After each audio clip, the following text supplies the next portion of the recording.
What's going on, Dolphins? It is your boy Dillon, and I'm making another video today because I read this article that interested me, intrigued me, and it's something that we've talked a little bit about, but not a lot, and I think it's important, and I wanted to discuss it with you. So there's this article on Bleacher Report by Megan Armstrong, and the title reads, 2020 NFL Draft Rumors, Joe Burrow coveted by Dolphins amid Bengals buzz. Now, real quick before I get into this article, a couple points of interest. One, first of all, it's rumors, right? There's always rumors, etc., etc. It doesn't actually mean anything necessarily, right? Oftentimes, like, sometimes the rumors will be true because the team actually really does covet the guy. Sometimes it won't be true because they're using that as a smokescreen, right? Also, let's note that there have been reports that no team has done more homework on Justin Herbert than the Dolphins. We all know that for the longest time, the entire season, the whole plan was tank for Tua, right, etc., etc. So we don't really know. But one thing that I have said the entire time is that from my perspective, the way I see it going down is the Dolphins are going to trade up so that they can go get a quarterback. Why? Because Stephen Ross is craven and desperate for that franchise passer. Okay? And you know, he'll be willing to throw any amount of resources at it, and he will neglect other areas to get that guy, thinking that, you know, because he buys into the hype that all you really need is that franchise guy, and you got to get him first and foremost, okay? And you got to spend big on him, i.e., you know, take a guy in the first round or, you know, whatever, blah, blah, blah, and that's going to fix everything, and so on and so forth. And that's overwhelmingly not the case, not just with the Dolphins, but across the NFL. Anyway, so, you know, you never know, but my point is they're, from what I think they're going to do, they're going to move up to get the guy that Stephen Ross wants, right? And it could, you know, it could have been Tua from the beginning. It could have moved over to Justin Herbert after the injury to Tua happened. And then, you know, with the way that Joe Burrow has really emerged and is like the fan favorite right now, maybe he's in love with him too, just like, you know, the national media, etc. Right? So who knows? But what I've been saying is that whichever one of those guys that it is Stephen Ross wants, make no mistake, he will spare no expense to go get that guy. So that's what I think is going to happen. Who that's going to be for has yet to be determined, or where they're going to actually end up trading up to has yet to be determined, if that's what they end up doing. All of that has yet to be determined, but that's what I think is going to happen. So now let's get to this article. It isn't groundbreaking to hear that an NFL team would like to add Heisman Trophy winning LSU quarterback Joe Burrow in the 2020 NFL Draft. Add the Miami Dolphins to the list. According to Pro Football Talk's Mike Florio, the Dolphins covet Burrow. Okay, and again, right? It could be true. It could be smokescreen. In fact, it could even be both. They could covet him. I mean, most teams do, I would say. You know, unless they have like Patrick Mahomes or Lamar Jackson, whatever. Maybe they don't necessarily covet him, but they probably still appreciate his pedigree and his skill set, etc. But, you know, they might not find it realistic to be able to get him, right? Because for the Dolphins to be able to trade up to get Joe Burrow at number one, because they would have to trade up to the number one spot to get Joe Burrow, without question, right? Because he's not going to fall further than that. And so, I mean, I don't think. I'm not an expert. I don't think. I'm pretty sure Joe Burrow, I mean, I guess he could fall to number two if, you know, I don't know. But, I mean, there's always possibilities. So try not to speak in definites when there's, you know, tons of possibilities that could happen. But I find it pretty unlikely that he would fall. So you know, the number one spot is where they'd have to go, and they'd have to trade away a tremendous amount of capital to do so. Let's continue though. Specifically, the guy who signs the checks, owner Stephen Ross, is the one who wants Burrow, Florio added. It's unknown at this point whether coach Brian Flores and or GM Chris Grier agree. So let's talk about that for a second. So again, that's part of what scares me about this whole situation, this whole tanking philosophy, the whole tear down, etc., and part of why I believe what I believe is because I do believe that Stephen Ross is cravenly desperate and will do anything to go get that one like coveted shiny object. And right now across the NFL, that is Joe Burrow. And look, he says, you know, do Brian Flores and Chris Grier agree? It doesn't matter. It really doesn't matter. You know, the reports are is that Chris Grier has the final say. But there's also, you know, been reports that note how he's, you know, a consensus guy, and he's going to take information from all the people. So that means Ross, Marvin Allen, Reggie McKenzie, and Brian Flores into his considerations. But again, they did everything that they did. They traded away all the people they did, had the fire sale that they did, accumulated the draft capital that they did, and the cap space that they did so they could get a quarterback, right? And those two guys clearly bought in, and, you know, I mean, from my perspective, they're sellouts, but they sold out to Stephen Ross and to his philosophy. So at the end of the day, if Stephen Ross says in that room or to Chris Grier and Brian Flores, I want you to trade away 3 first-round picks or whatever it takes to go up to number 1, because at some point, the Dolphins or anybody, it wouldn't necessarily have to be the Dolphins. The Dolphins are in the situation right now and could do it because they have the amount of draft capital to do so, especially since they are expected to pick up some additional picks via compensatory picks. They currently have 10 right now, right? But they could do it. They could break the bank to go to number 1. What would it take to convince the Bengals to be like, you know what? We really love Joe Burrow, but if you give us the 5th overall pick and you know, let's say all 3 first-round picks from this year. What if they did that? What if they gave away the 1st, the 18th, and the 26th? I mean, that would be insane. But they might do that because then they might be like, well, you know, with the 5th overall pick, we might still be able to get like a Justin Herbert, or, you know, we might be able to take Tua Tagovailoa, take a bet on him with the 5th overall pick, sit him for a year. We still got Andy Dalton and whoever their other guy is, right? So they could do that, or maybe they could trade up to number 3 again, right? And then get whatever. They would then have a bunch of options. And there is a point where the player is going to be, you know, I mean, the asking price really could at that point be just too hard to turn down, right? I mean, seriously, because if they turned the number 1 pick into the 5th, the 18th, and the 26th, that's a pretty damn good deal. That's a pretty damn good deal.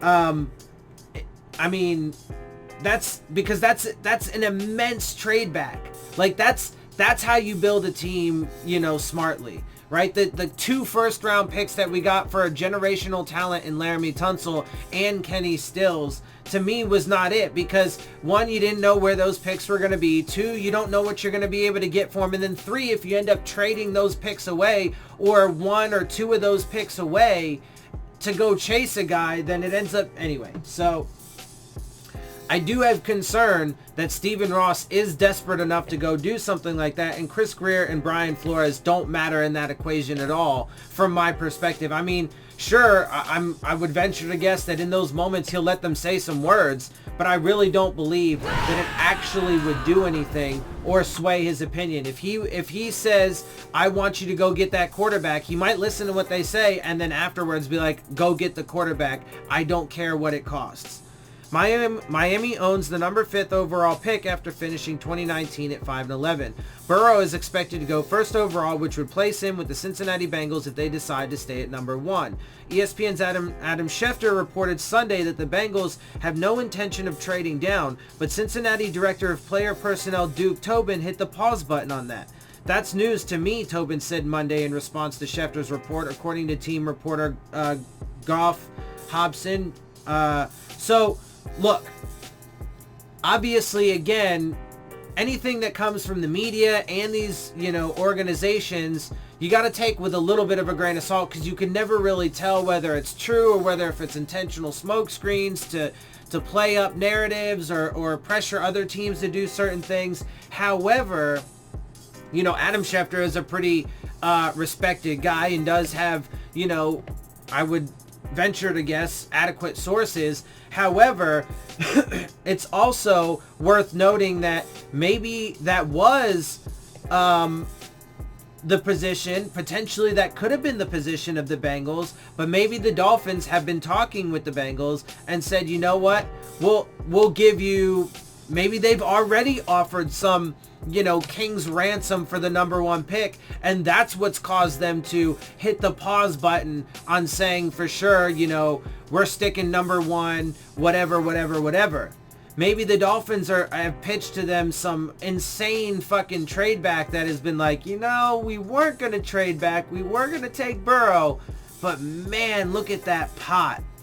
And we wouldn't even, and especially then if it also, if whatever the deal is, if it includes the 5th overall pick, or if it's a bunch of picks, then they wouldn't drop very far, and they would have a bunch of ammunition to make other moves if they felt necessary. So, I mean, it's very concerning to me. Tobin continued, I don't know that any decision has been made for what we're going to do in April. We're early in the process. We certainly haven't had any meetings to determine that at this point. Those will be meetings we'll have as we go through the process. Now, a lot of that is just, very vague, generalized shit, which is to be expected. But, I mean, the door is open, and it certainly has been a hot button topic this whole year, this offseason so far. And look, man, I mean, it just, that again, that's my biggest fear is that the Dolphins are going to dramatically neglect, a massive amount of holes that they have created themselves on this roster, and then go get a guy. And look, I mean, if they were to trade up and take Tua Tagovailoa, I totally disagree with that. But then at least if they sat him for the year, that would be a little bit more reasonable, right? If they threw him into the fire immediately, I mean, that would be leading to the biggest disaster you could ever hope to get. Because then if they trade a bunch of draft capital away, neglect the offensive line, go get Tua Tagovailoa, he clears medicals and everything, and then they're so in a hurry to get him out on the field that he ends up getting hurt again because the offensive line is vastly inadequate, well, that's a massive disaster. But they could still go up and go get Joe Burrow or Justin Herbert or one of those other guys, and and through trading away a bunch of capital, etc., still neglect the offensive line and then get that guy murdered. And so that's why, to me, trading up to go get a quarterback is like the worst thing that they could do. The absolute worst thing would be trading up, drafting Tua, and then putting him in immediately and not giving him a year. Because if any team that drafts Tua should give him an entire year, whether he says he's healthy or not, whether the doctors say he's healthy or not, just to make sure. And then give him that year to redshirt and to really adjust and learn the game, and then maybe he can go on to have a successful career. But if any team takes Tua Tagovailoa and plays him in his first season, as close as I can come to guaranteeing, without being an expert, like a medical expert or, et cetera, as close as I can come to guaranteeing, I will guarantee that you will then be very much jeopardizing his entire career and, whatever. Anyway, Along with their 5th overall selection, the Dolphins own 2 other first-round picks. The Dolphins acquired the Pittsburgh Steelers 2020 first-round pick, number 18, by trading safety Minkah Fitzpatrick, and also obtained the Houston Texans first-rounder 26th in a preseason trade that sent away left tackle Laramie Tunsil and wide receiver Kenny Stills. At least they actually mentioned it in this article. That's surprising.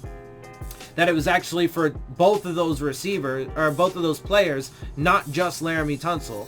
The Dolphins' quarterback situation is as fluid as any other position on their roster. Veteran 37-year-old Ryan Fitzpatrick started the majority of the 2019 season because 2018 10th overall pick Josh Rosen largely underwhelmed. Burrow's the most hyped prospect in the 2020 draft class after recording one of the best college football seasons ever by a quarterback. The Ohio native led LSU to an undefeated season in college football national championship. Burrow set an SEC single-season record with 5,671 passing yards and an FBS all-time record for touchdowns in a single season with 60. And those things are true, right? Absolutely. So credit to him, etc. But that's part of what worries me even more, right? Especially because he set those records, and now, Stephen Ross has, googly eyes for Joe Burrow, or if he does, that's super concerning to me. Because again, he's going to think that, oh, he's got this shiny object. I will spare absolutely no expense. I will go get that object, but I don't need to adequately make sure that he has, an offensive line that can provide a running game to him, that I even have running backs or wide receivers or tight ends to help complement the quarterback, that I have a good defense to also be able to stop the super powerful offenses that we see in the league right now with the Ravens, the 49ers. You still have the Packers and the Patriots that do good things. The Kansas City Chiefs, the Texans, all of these teams that are right. So you're going to need a defense, but he's going to think, and this is obviously my speculation, but I'm getting, I get the feeling that Stephen Ross is going to be like, you know what? This is our savior. Go get him. And he's going to break the bank for him. And then they're going to spend big in free agency. So they're going to eat through the cap space that we have. And they're going to potentially derail somebody like Joe Burrow or Tua Tagovailoa or any quarterback that they, move up to go get, if that's what they do. Because they very much neglect the rest of the team. So we'll have to wait and see. That's how I'm going to end it. I thought it was, like I said, it caught my eye, and I wanted to talk about it because, again, that is my biggest concern. After all of this and after the disaster that was the 2019 season, that's my biggest concern, that is what's going to happen, because the 2020 season hasn't started off, from my perspective, particularly well, because there's so much flux and so much change that's happened, etc. And whatever. You guys know how I feel about that. So I think it's already getting rocky, and if that's what ends up happening, it's just going to end up being yet again a massive disaster, and so we'll see. But that does all have yet to play out, and I'm eager and anxious to see how it does. So with that, I'm gonna get up out of here. I hope you guys enjoy my videos and my perspective. If you do, make sure you hit the subscribe button, make sure you hit the like button, make sure you hit the bell if you want to get the alerts. Share my channel and videos with your friends and family. Leave your questions, comments, and concerns down in the comment section. And of course, as always, make sure you follow me on Twitter at Dillon Tartaro. And with that, I am out. I'll see you soon. Fins up.